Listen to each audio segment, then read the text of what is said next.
Imagine living your life after 50 and feeling energized and excited about your future. Welcome to the Women in the Middle podcast, the podcast for women who are ready to figure out what they want and create the life they deserve. Here's your host and master certified life coach, Susie Rosenstein. Hey there, today's episode is all about the reality of when your aging parents live in a rural community. Let's go.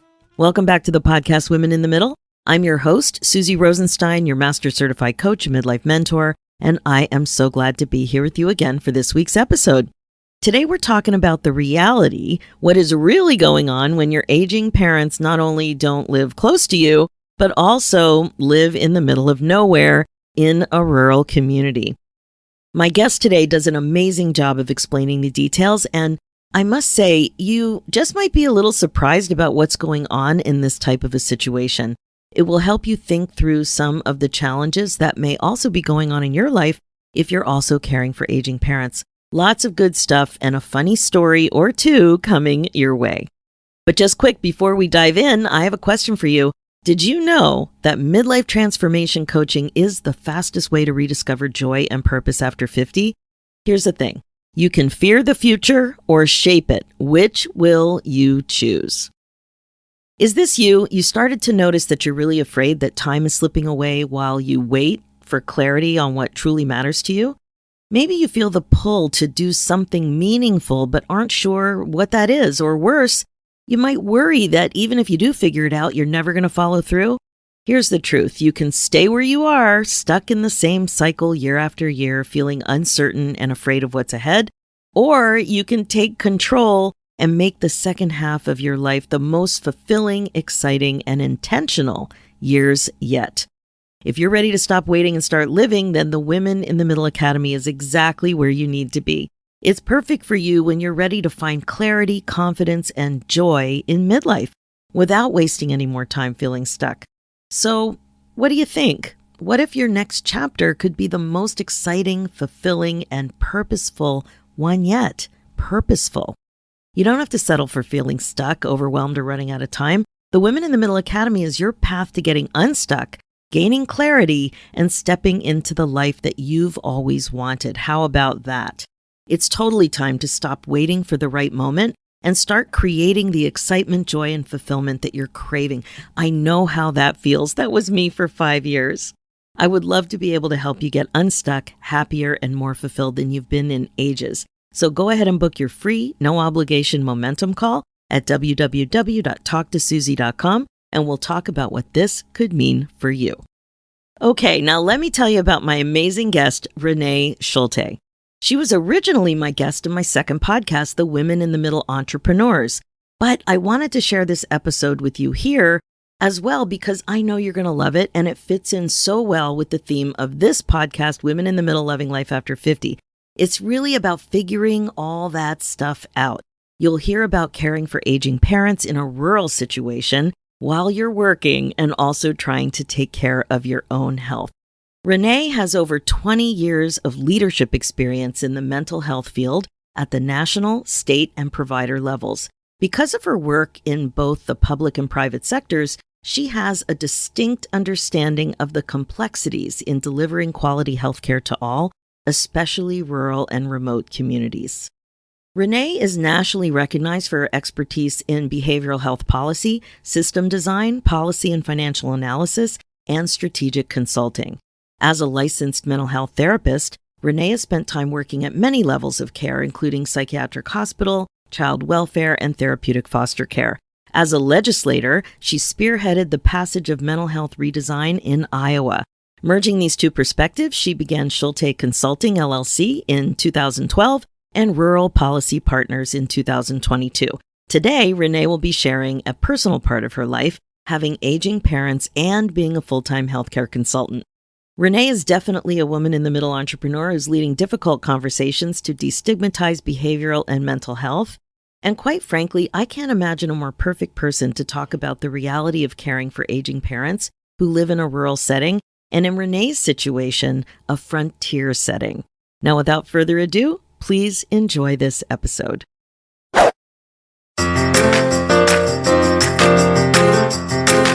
Welcome to Women in the Middle Entrepreneurs, the podcast that gives you an unfiltered, behind-the-scenes look at what it's really like being a woman in the middle who's over 50 and following her entrepreneurial dreams. Grab a superhero cape, girlfriend, because you deserve one.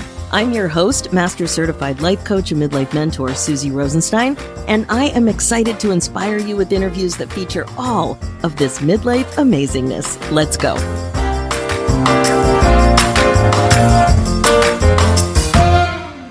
Hey there, welcome back to the show. We have a really exciting interview again, all lined up about having aging parents and being a full-time healthcare consultant. Today, you'll be meeting Renee Schulte, a woman in the middle entrepreneur who's leading difficult conversations to destigmatize behavioral health. Welcome to the show, Renee. Thanks so much for joining us today.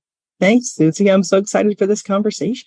Me too. I know we're going to have a really good one too about your midlife entrepreneur story. And we're going to be talking about business and what's going really well. And also what midlife issues might be getting in your way. Sometimes I call them a hiccup, a challenge, a collision course, an intersection, any of those things, whatever's going on with you and why it's challenging for you in your life as well as being a business owner. So let's start out with a really juicy question for you. How old you are, how long you've been an entrepreneur, what your entrepreneurial, journey has been and what you do in the world. So take it away.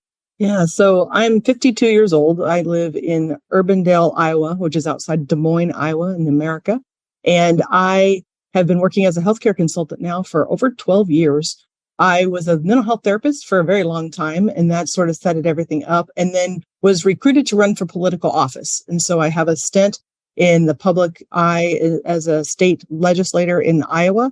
And while ran for office, we redesigned our mental health system. That was the reason I ran. That's what I chose to do. And then after I was done being elected, moved in as a consultant for the state and got to write all the rules for the laws that we passed. And there's not very many people with that opportunity. So I've had a really interesting background, really understand policy and law and all those juicy details. And so that has led for a very interesting career. You get asked to do things that are considered hard, difficult, or impossible in the healthcare system. A lot of things like implementation challenges. People just don't work together. Maybe you could help us mediate our problems with our staff. Or, hey, we just did this big illegal thing and we're going to lose our license if we don't fix our policies and procedures. So we do a lot of work like that. And we focus on rural, remote, and frontier communities. And so I've done a ton of work in the middle of the United States in most of that Midwestern kind of open air country that we live in. Wow. You use the word frontier. Yeah. What is that? Well, in America, we have some places where there's less people than cows, right? There's a lot of that going on. And so frontier is actually a community that has, I forget what the number of people per square mile, but not very many. And so we will actually go to those places, to those remote hospitals and those remote communities and try to help them, because a lot of times the little critical access hospital may be the only thing in the community and people need mental health help and they just don't know what to do because critical access hospitals are set up for regular healthcare in America, not for mental health. And so they don't know what to do or how to get people services, those kinds of things. So we're willing to go anywhere. So we claim frontier because not a lot of consultants want to go to those small towns, but that's our favorite places to be. Wow, I didn't even know that was a thing. I just thought rural. Yeah, but this well, is it gets even more. It gets even more rural. You get remote and think about going to the middle of nowhere.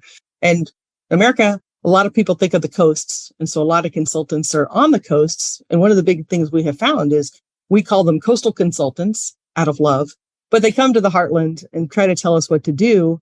And nothing we do or live matches what's going on the coast. I mean, our biggest city in Des Moines is a small town in some places.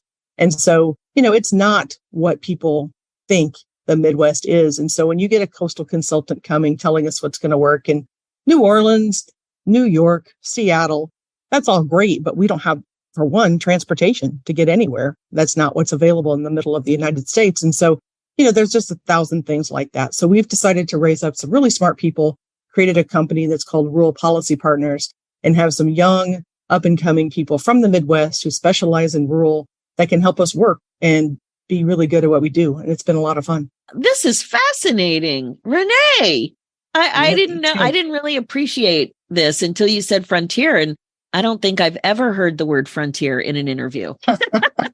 Really Well, that makes us different. We're just going to claim it because it's a lot of fun. I mean, we travel to really the middle of nowhere and find places to stay. And well, here's an example. We've decided our travel now, when we go to rural hospitals, we travel at the end of the week because most of the rural communities, their places for dinner are closed on Mondays and Tuesdays. Never thought about that. But rural communities, they close. And so it's like, if we want to eat at decent places, we had to flip our schedule. So we travel at the end of the week to make sure we get to eat. I mean, it's little things like that. Yeah. Makes a big difference. Wow, that's fascinating. I remember I have one friend who owns a farm and she's a few hours away. And when she bought the farm, she, we wanted to visit, and we were new with the GPS at the time. It was a very new system.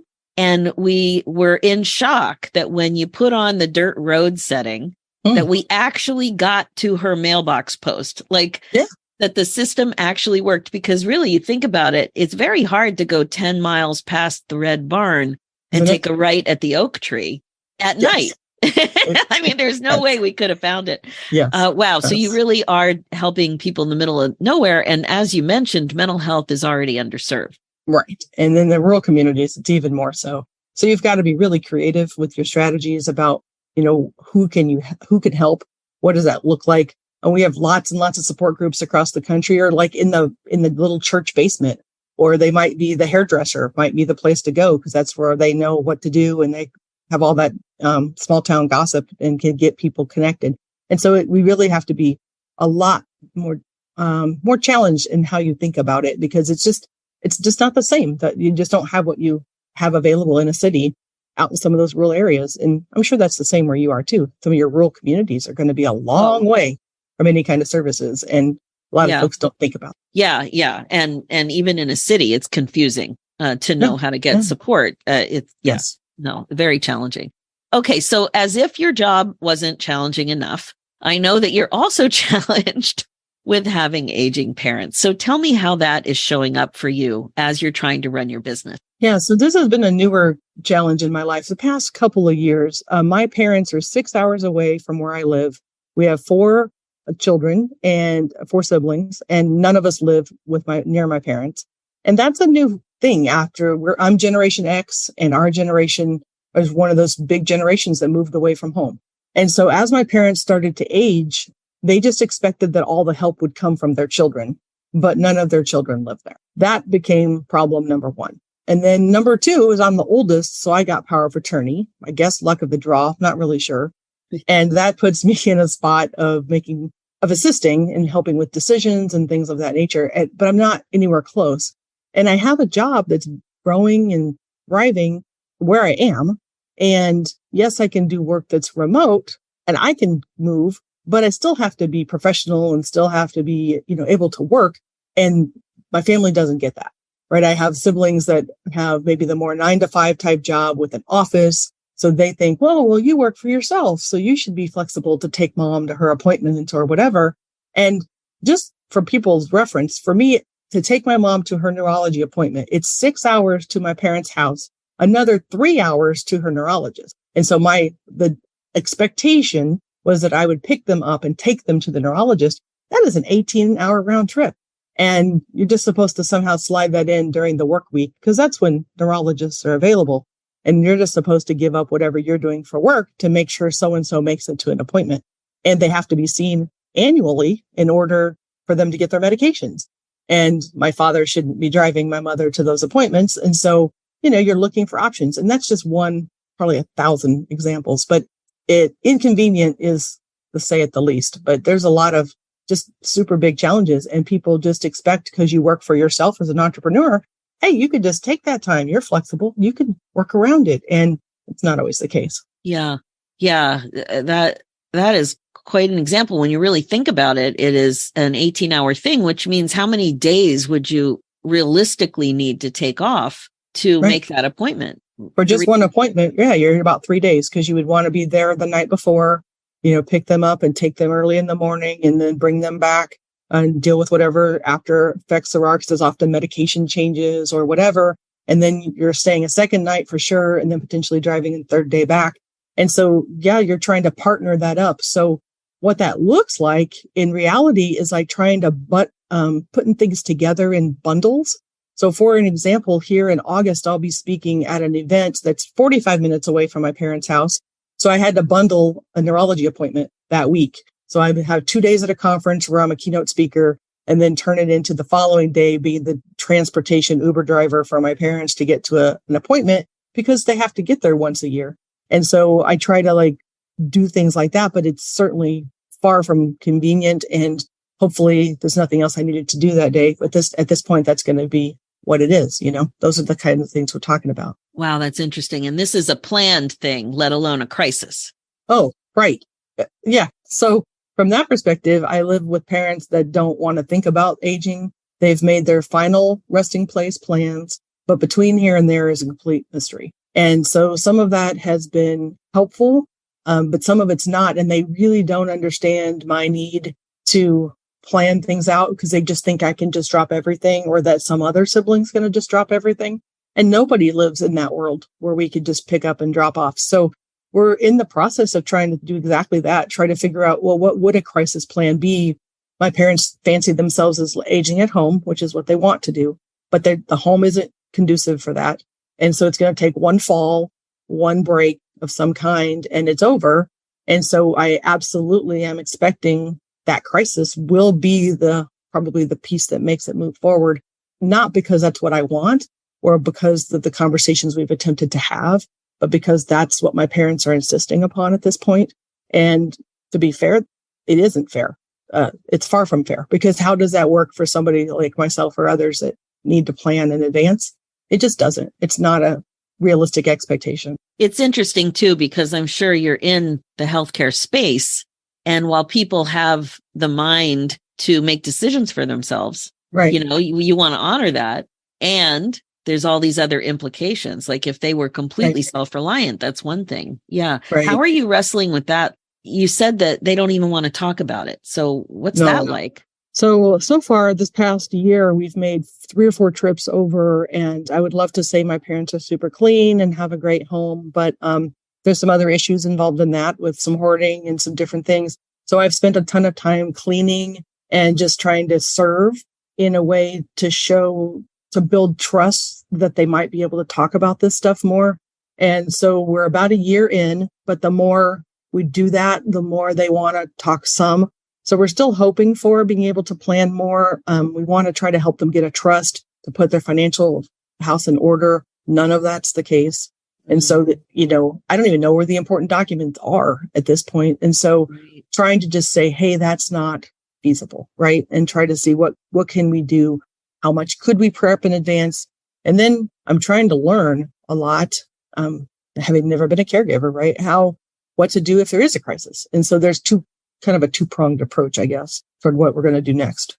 And then what about your own mental health and dealing with, how to accept and decide what you're going to work on? Right.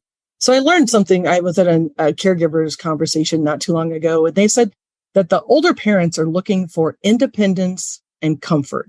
And us as adult children are looking for their health and safety, which makes it very different goal, right? That was a light bulb, because I was like, okay, now I get it. We're not on the same page. So they want to be independent and comfortable, even though that's not really true. I mean, my mother has a Lewy body dementia diagnosis and Parkinsonism. So that's ramping up very quickly to be a big, big problem. And so my dad was cared for by my mother for over 40 years. And now he, in his head, wants to give back and take care of her because she's taken care of him for so long. But he's not exactly a caregiver, right? But he fancies himself to be. So that's a whole different set of challenges, because he wants to be seen as capable and a caregiver. And he didn't cook for 30 years. And all of a sudden now he's trying to take care of my mom or whatever. And he doesn't see that as being completely crazy as far as the kids, because we've never seen him helpful. And so now all of a sudden he thinks he's helpful. And we're all like, what is that? So how I handle that mentally, I laugh a lot. And I kind of have what would be called gallows humor at this point, because I'm going to write a book about this. And it's going to come from the viewpoint of this cat. There's a long story here, but there's a cat involved. And we're going to call him Harvey. And he's being held hostage in the basement at my parents' house. And so he's going to write the book from his vantage point of what it was like to deal with it. And so when I think of those things, it makes me smile and it makes me laugh. And I also record it's probably not appropriate, but I have kind of a list that is like, what in the world is my dad thinking? And when I get text messages or things that are completely off the wall, I just snapshot them and stick them in a file because I am like, what? And keep it and laugh a lot. And later that's going to become material for the book. That is how I mentally handle it. Oh my God. I love that. It's crazy. And I tell stories and people are like, that can't possibly be true. And I'm like, you had to be there to live it, but it is totally true.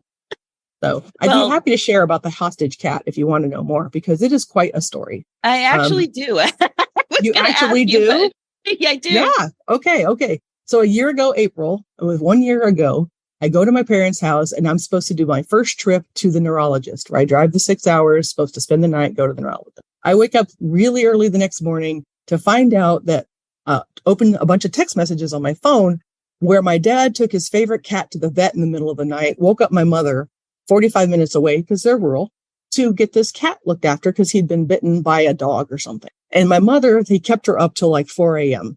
before a neurology appointment. So I get up about 6:30, come out in the living room, and my dad is sitting there with his hair sticking straight up and there's blood on his shirt and there's blood on his pants.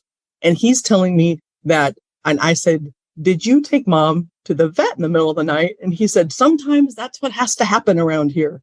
And I turned around, shut the door and went, oh my gosh. Because my dad's not on sleep because he's got his own mental health stuff going on. So I go out to find out that my mother had about 2 hours sleep. I had to take them to the neurologist 3 hours away. My dad tells me he only has one pair of pants. So I'm like, I'm going to put a pin in that. What grown-up only has one pair of pants? But they have blood on them.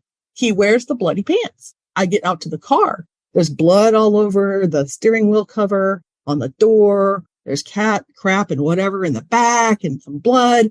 So I clean up all the car because I'm supposed to drive this car to Chicago. And I'm thinking, well, my dad goes with his hair sticking straight up and blood on him to a neurology appointment. And I get there and we're wearing face masks, but the look on the people's faces, right? They're looking at me and I'm like, and he looked like he escaped from somewhere, right? I mean, it was just, and he's not even the patient. So he explains to the neurologist that there's a cat emergency, whatever. So I had to turn around. We had to stop at Olive Garden on the way back. So we got 2 views of this beautiful outfit.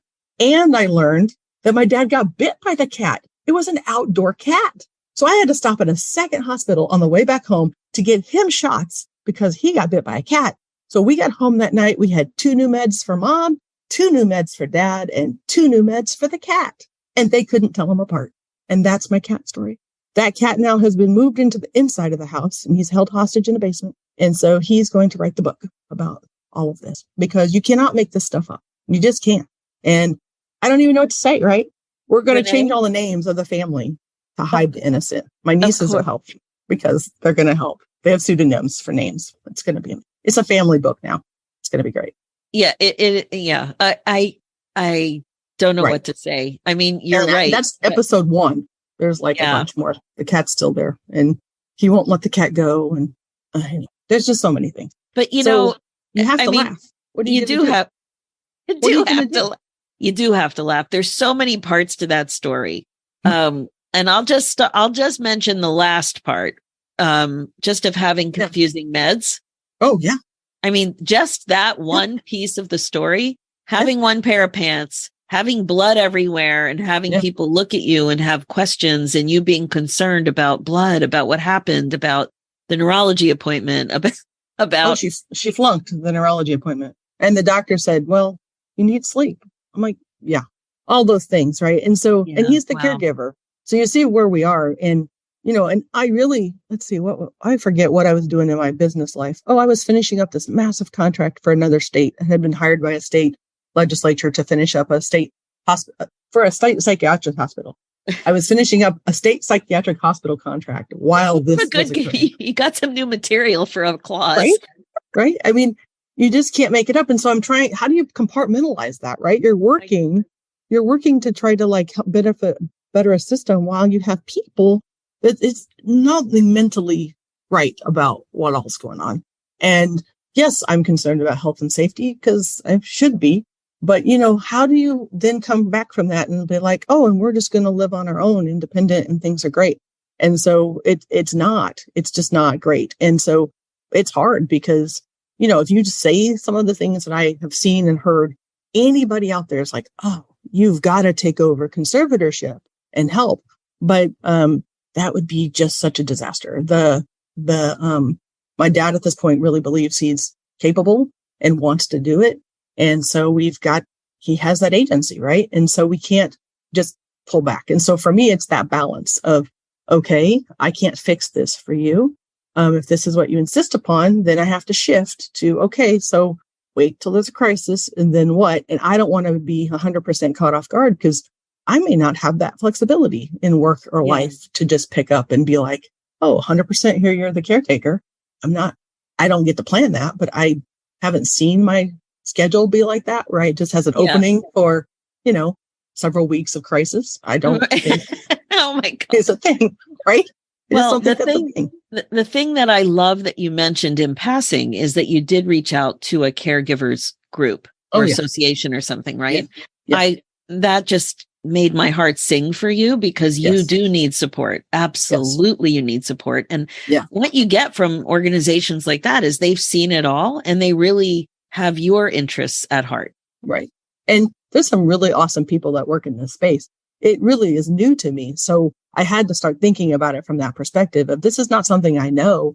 And why would I know how to care for aging parents? I've never done it before. So really taking that time to learn. So I've had to shift what I would normally want to read about or know about because I need to know about this. So that is a shift in what I would prefer to do potentially. It's not my top 10 list of ideas of reading. And in social media, I've actually used it for that too. There's some really great support groups for people that are caregivers and that give you information. And then I talk to people that appreciate my ridiculous sense of humor and make people laugh. I can tell stories about all of this for days. And so if nothing else, I can enjoy that and turn it into something. Yes, it's tragic, but at the same time, it's stinking funny. When I got back around to that subject about the pants, because I did put a pin in it. And the next day we're like, okay, let's chat about that. And it's like, well, that was his favorite pair. And I'm like, well, great. What are they? And so there's an image in my mind. He's taken them off and thrown them to me while he sits in his chair with a towel across his lap with his boxers so that I can look at the brand so that I could order more. And which I did. I ordered them more and he's very grateful. He has new pairs, but there's some of that not connecting that you can do that too, right? There's a disconnect because he's so overwhelmed with caring for my mom that he's just not thinking about some of those things that for us would be pretty simple. Like, hey, let's order more. And it turns into, well, I just don't have more. And at the end of the day, we really did. Right. And we got really lucky. The cat didn't have rabies. And so it ended up being just more of a tetanus situation. So that turned out okay. But you didn't know in the moment. So when and luckily, I think I figured out later that most of the blood in the car was his from being bitten by the cat, more so than the cat itself. But who knows, right? And so I'm supposed to drive a vehicle covered in blood, and oh my gosh, how do you make that stuff up, right? You walk outside and there's a car covered in blood, and you're supposed to drive it somewhere to a professional's office, no less. Well, and also you mentioned there was cat poo, and your dad's hair was standing straight up, like the visual of walking. Oh, it's amazing with the bloody outfits and the hair and the mask and the looks on other people, and you just being like you just made a Herculean effort to get everybody where they needed to go. And there was so much going on. Wow. Right. And my dad gets really cranky, like if he hasn't eaten and stuff. And so I made a decision when I got into the burbs of Chicago to stop and pick him up something to eat. And he was mad about that because we were going to be late and all of this stuff. But as soon as I got him food and he started eating, his attitude improves. He's one of those hangry people. So I don't, there's just things like that. I just know. And so I just do it, knowing that my life will be better if I do it. But we have also figured out that I don't stay in the house anymore. We stay in hotels and come over much later in the morning to make sure they get plenty of sleep. Because just one time I was there within the last year and I just got up to work with my laptop at my desk but they heard me in the house. And so then mom wanted up and dad has to help her get up. And then they come see me, but they're both up 2 or 3 hours earlier than they normally would be and both really cranky. And I was like, oh no, just go back to bed. This is not going to work. So now we don't do that. Great so observation. Pieces, but we've had to learn it, unfortunately, the hard way and so I've told my siblings, I'm like, hey, if you go, which is cool that you do, and here's some things you can do to be helpful, but all get a hotel just because you don't want that kind of fight. And they all have kids. The kids are going to want to be up earlier, and it's just better. And so we're just trying to work through some of those things that you just land in, right? You don't know it's not going to work till you get there. And that's a great example. That's a really great example. Now, the other thing you mentioned is one of your other challenges is taking care of your own health. Oh, so, absolutely. Yeah. How's that going? What came up for you? Well, one of the caregiver groups I was just in said, a lady was joking. She goes, she's caring for her aging parents and her blood pressure is higher than theirs. I'm like, I am right there. I've never had blood pressure issues before, but I do now. And my parents are well cared for with their blood pressure. So they're probably doing just fine. But it is the extra stress, right? On the adult caregiver or the adult child who is like, this hasn't been something they've dealt with before. So additional stress, additional blood pressure, just figuring out like some of that's changing as I've turned 50. Things it was really rough at the beginning of my 40s, but then I sort of settled in and had 10 years and I kind of understood what my health was doing. Then I hit 50. Now I don't understand again. And so it's like I'm trying to learn new things. So trying to take care of my own health on top of it, besides just mental health, right? So we've talked about how I have people I can call that are supports that just listen, that I can share stories, that laugh and mess around. But, I'm always constantly looking for better healthcare options too, and making sure that I'm staying up with the best and the greatest. And that there's a piece too. I don't know if this is for everybody or just my parents, but I end up learning things about their health history that impact me genetically that I've never known. And so part of this journey has been getting into their records.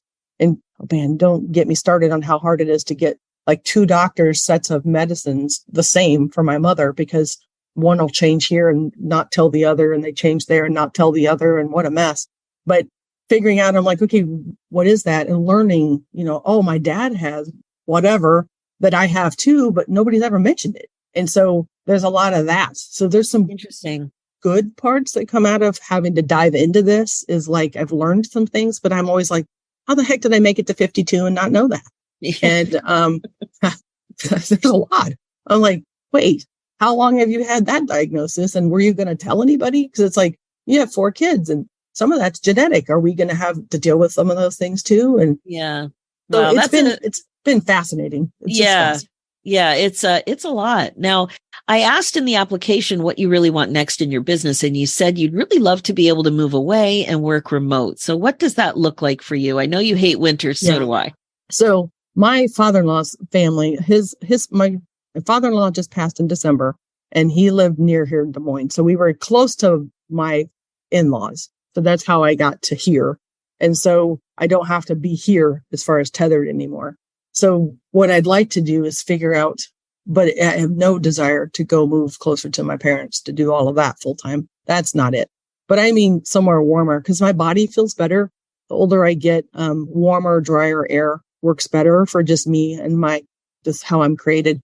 And so figuring out what could that look like, and whether that's split time or whether that's more full time, just having the flexibility, which completely is opposite of having aging parents tethered in one location. And so it's very fascinating. I also have potential international work. I had an international trip that could potentially turn into some international work.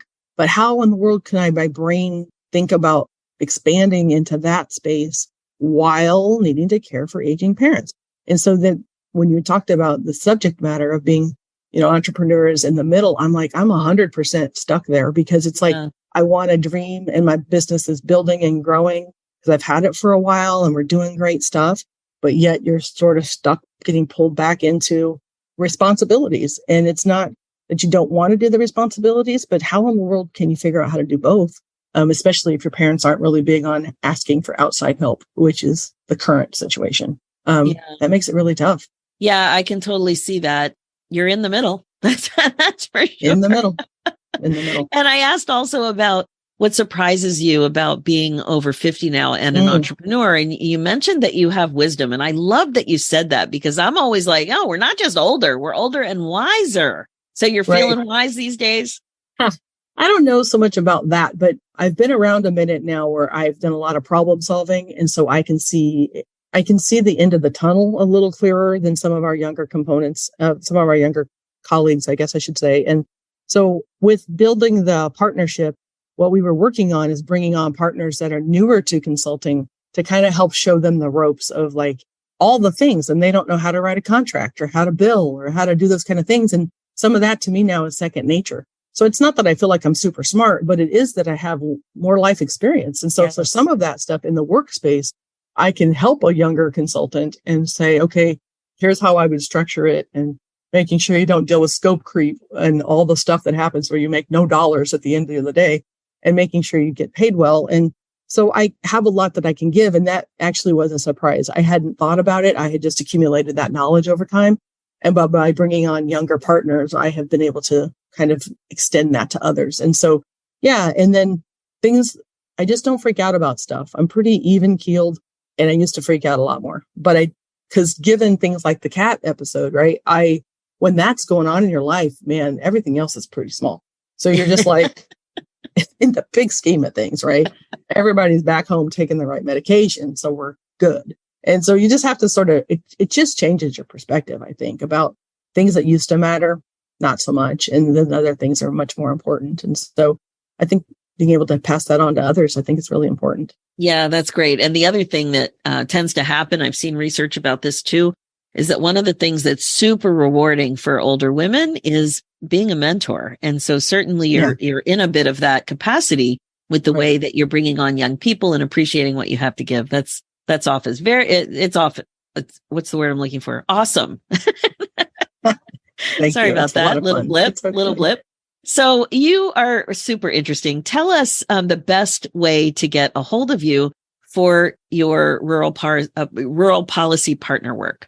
Yeah. So we are on social for Rural Policy Partners on Facebook and LinkedIn, but I also have a website that's just ruralpolicypartners.com. And through that, you can connect with us directly. We like to speak on stages across the country and be able to talk to people about the policy work that we do. That mental health implementation piece is so important, because you can make all the laws in the world, but if you don't actually help people have access or actually have people on the ground doing the work, a policy is nothing. And so I used to work in policy, and that was really important to get that stuff straight. But, a law's not going to do anything if it doesn't actually get to the people, and the people don't actually get to have the services, which is the whole point. And so we're really working now on that implementation side. So yeah, if people would like to reach out, we'd love to connect on ruralpolicypartners.com, and just send us a note and tell us you heard us here. And we'd love to reach out and connect. It'd be great. Oh my gosh. Renee, you're awesome. Seriously, I know I forgot the word a few minutes ago, but now it's back. I really want to thank you so much for taking the time to share all of these details of what it's really like, what it is really like when you're an entrepreneur. You're serious about your business. You're serious about helping in the way that you're called to help. And clearly you have a calling in this area. It's almost like your entrepreneurial journey was meant to be, even though we didn't know that at the beginning. None of us do. But yeah, like I really appreciate how you're doing the work, and then you're also learning how to be a caregiver, and emphasizing that, I think, was so real that why would we know how to do this? But you've got real issues and real goals and dreams, and real trouble at home, real challenges. So thank you so much for being so authentic and sharing all of that. You're welcome. I really appreciate the opportunity. This is part of my therapy, actually. Amazing. Well, like I said, I really love what you're doing, and thanks for doing the work, and thanks for coming on the show. All right, that's it for now. If you are listening and loving what you hear, please like and subscribe. Reviews are great too and much appreciated. And if you're a woman in the middle who's 50 or over, or an entrepreneur and would like to also come on the show, please go to www.midlifeinterviews.com and fill out an application. We'd love to have you on to share your story. Thanks so much for listening. It's never too late for you to put yourself on your agenda. I'm Susie Rosenstein, and I'll talk to you again soon. Now, real quick before we say goodbye, if you are connecting with this show, I'd love to invite you to a happiness breakthrough coaching session. It's my laser-focused coaching call that will help you get clear about what's getting in your way as a woman in the middle entrepreneur, and confident about your next steps to more happiness in your next chapter. Head over to www.nextchapterbreakthrough.com. Talk to you soon.